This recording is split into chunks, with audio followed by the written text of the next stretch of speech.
Hello दोस्तों, तो यहाँ पे हमें चैप्टर की शुरुआत में गारो वर्सेस डार्कशाइन का सीन दिखाया जाता है और यहाँ पे गारो अपनी पूरी फुल फोर्स से डार्कशाइन के ऊपर हमला करता है। थोड़ी देर बाद डार्कशाइन अपनी मसल्स को बिल्कुल टाइट करके गारो को हटा के उस पे इतना तगड़ा पंच देता है कि गारो भाई मतलब 4-5 दीवारें तोड़ के भाई चला जाता है दूर। और इधर पीछे पूरी पूरी प्रिजनर पड़ा होता है। वो कहता है डार्कशाइन कमाल हो तुम। यहाँ पे डार्कशाइन गारो के पास जाता है और कहता है कि चाहे तुम कितने भी तेज हो या फिर तुम्हारे पास कितनी भी ट्रिक्स हो, तुम मेरी ट्रेंड मसल्स के सामने कुछ नहीं कर सकते।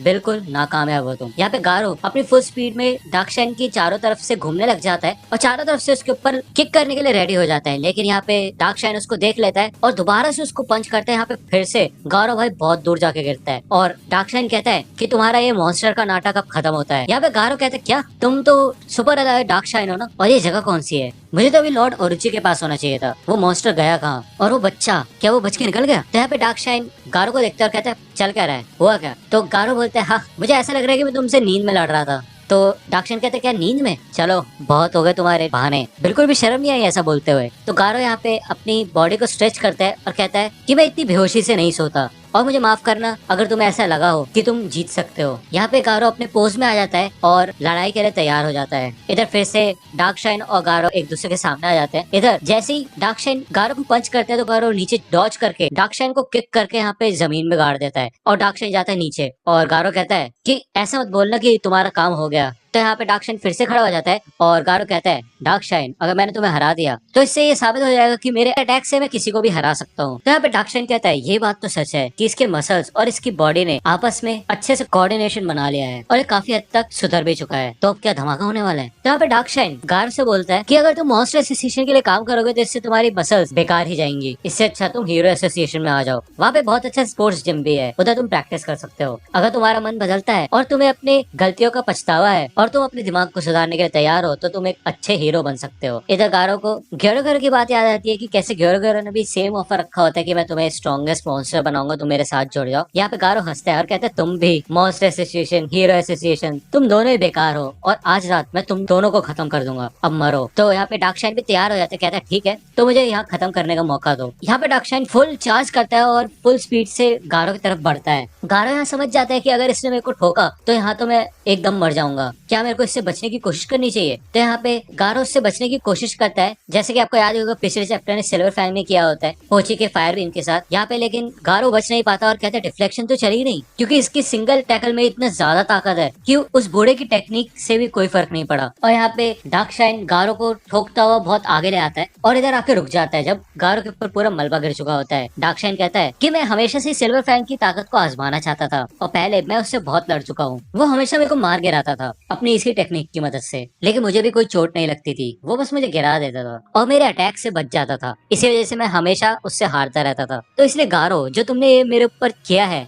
इससे कोई फर्क नहीं पड़ा, तुम अभी भी बच्चे हो। तुम इतने समय से सिर्फ इसलिए जीत रहे हो क्योंकि तुम्हारा लक अच्छा है। क्या तुमने कभी atomic samurai, tornado, flashy flash या फिर किंग का सामना किया है? क्योंकि अगर तुमने उनका सामना किया होता तो तुम ऐसी टेक्निक को सोचने से पहले ही मारे जाते। मुझे नहीं पता तुम्हें किस बात पे गुस्सा है हीरोज पे जो तुमने हीरोज को ही हंट करना शुरू कर दिया, लेकिन तुम्हें अपनी औकात पता होनी चाहिए। तो यहाँ पे गारो फिर से उठ जाता है और वो सारा का सारा मलबा डार्कशाइन के ऊपर मारता है, लेकिन डार्कशाइन यहाँ पे खड़ा रहता है, उसे कुछ नहीं हुआ होता। तो गारो कहता है देखो अगर पावर की बात हो ही रही है तो अगर हमें किसी भी लड़ाई में जीतना है तो हमें अपनी अच्छाई खोनी पड़ती है। गारो कहता है तुम तो बड़े बेकार निकले, तुम्हारा यही प्लान है ना कि हमेशा अच्छी साइड रहो और बुरे लोगों को पनिशमेंट दो, तुम इसलिए ज्यादा ताकतवर हो क्योंकि तुम अच्छी साइड हो? मुझे नहीं लगता। और तुम इसे मॉन्स्टर बनने का नाटक कह रहे हो, इस हिसाब से तो तुम भी हीरो बनने का नाटक ही कर रहे हो। तुम सबके सब हीरोज बेकार हो। यहाँ पे डार्कशाइन मन में कहता है कि ये तो अभी भी हिल सकता है, मैंने जबकि इसको इतना तगड़ा डैमेज दिया और ये इतना जख्मी भी है, हो क्या रहा है ये? तो यहाँ पे गारो कहता है कि मुझे तो समझ नहीं आता कि फालतू के लोग तुम्हें इतना सपोर्ट क्यों करते हैं, उसी वजह से तुम चांद पे चढ़ रहे हो है ना, इसी वजह से मैं लड़ता हूँ क्योंकि फिर चाहे मेरी जान ही क्यों ना चली जाए, मैं असली इंसाफ लाना चाहता हूँ और तुम कभी भी इस मॉन्स्टर के नाटक को खत्म नहीं कर पाओगे। यहाँ पे गारो डार्कशाइन के ऊपर अटैक करता है और दूसरी ओर हमें साइटामा का सीन दिखाया जाता है और उसका केप फट चुका होता है। वो कहता है ये मॉन्स्टर्स भाई। तो फ्लैशी फ्लैश कहता है देखा मैंने कहा था ना चौकन्ना रहना। तो यहाँ पे साइटामा मन में कहता है कि ऐसा है घर जाऊंगा ना तो जेनोस से बोल दूंगा इसको सिलने के लिए, सही है सब। तो यहाँ पे फ्लैशी फ्लैश कहता है कि ऐसा लगता है कि तुम थोड़ा तो लड़ सकते हो लेकिन जितना मुझे पता है तुम अभी भी थर्ड रेट के हो,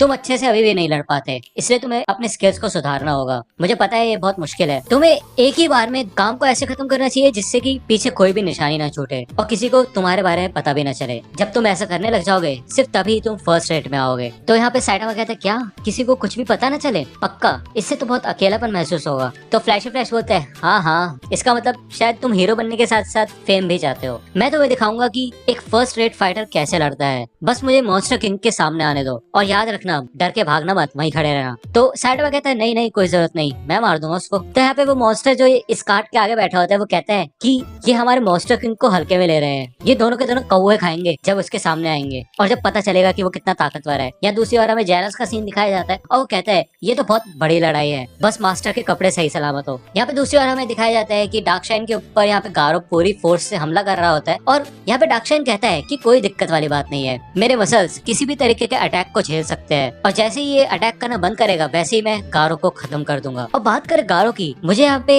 सिर्फ ऐसा लग रहा है या फिर इसकी स्पीड सच में बढ़ती जा रही है? नहीं, ऐसा नहीं है, ये तो और भी ज्यादा फास्ट होता जा रहा है और इतनी जल्दी फास्ट हो रहा है कि मुझे चिंता होने लगी है। और ये तो रुक भी नहीं रहा और ऐसा लग रहा है ये रुकना भी नहीं चाहता। मुझे ऐसा महसूस हो रहा है कि दर्जनों मार्शल आर्टिस्ट मुझ पे हर तरफ से हमला कर रहे हैं। ऐसा लग रहा है कि समुद्र की लहरें बार बार मुझे मार रही है। ये हो क्या रहा है? अभी थोड़ी देर के लिए मेरे मन में आया कि मैं हार जाऊंगा। ये क्या है? ऐसा हो ही नहीं सकता। शारीरिक लड़ाई में मैं कभी नहीं हार सकता क्योंकि मैंने जिस हिसाब से अपनी मसल्स को बढ़ाया है वो टैंक टॉप और प्रिजनर से काफी ज्यादा अलग है। यहाँ पे गारो का सीन दिखाया जाता है और वो अपने दोनों हाथों से बॉम्ब और सिल्वर फैग दोनों की टेक्निक्स आजमाता है। एक हाथ पे water stream rock smashing fist और अपने सीधे हाथ में व्हर्लविंड आयरन कटिंग फिस्ट। और वो कहता है इसी तरह से इसको मैं तोड़ सकता हूँ। जैसे कि दोनों बूढ़े एक साथ मिलकर लड़ते हैं किसी भी दुश्मन से और एक के बाद एक अटैक करते हैं, तो इस टेक्निक से तो ये मसल का पहाड़ भी टूट ही जाएगा। तो यहाँ पे हमें बताया जाता है कि ये एक ऐसी जॉइंट टेक्निक है जो कि कभी भी कोई भी अकेला नहीं कर सकता। Cross fang dragon slayer fist, वो ऐसा चाहता नहीं था लेकिन उसने खुद ही ऐसे किया, बस हो गया क्योंकि उसको सुसाइडल ट्रेनिंग मिली थी और अलग अलग डोजो चैलेंजेस हुए और फिर हीरो हंट्स भी हुए। इस वजह से इसके पास एक ऐसी टेक्निक आ गई जो कि water stream rock smashing fist और व्हर्लविंड आयरन कटिंग फिस्ट से भी ज्यादा बेहतर है। यहाँ पे सिल्वर फैंग और उसके भाई को twin pillars of hero world कहा जाता है। भले ही गारो के सामने यहाँ पे सुपर अलॉय डार्कशाइन था जो कि आज तक का सबसे ज्यादा ताकतवर ओपोनेंट हो सकता है क्योंकि तुम उसको शारीरिक तौर पे नहीं हरा सकते, लेकिन फिर भी गारो ने यहाँ पे हार नहीं मानी। उसे पता है कि सामने वाला ओपोनेंट ताकतवर है लेकिन इसी वजह से वो और भी ज्यादा कोशिश कर रहा है और जैसे जैसे वो कोशिश करता जा रहा है वैसे वो ग्रो हो रहा है। तो यहाँ पे डार्कशाइन कहता है कि अब ज्यादा मत सोचो, अब मैं तुम्हें अपनी पूरी फोर्स से मारने वाला हूँ।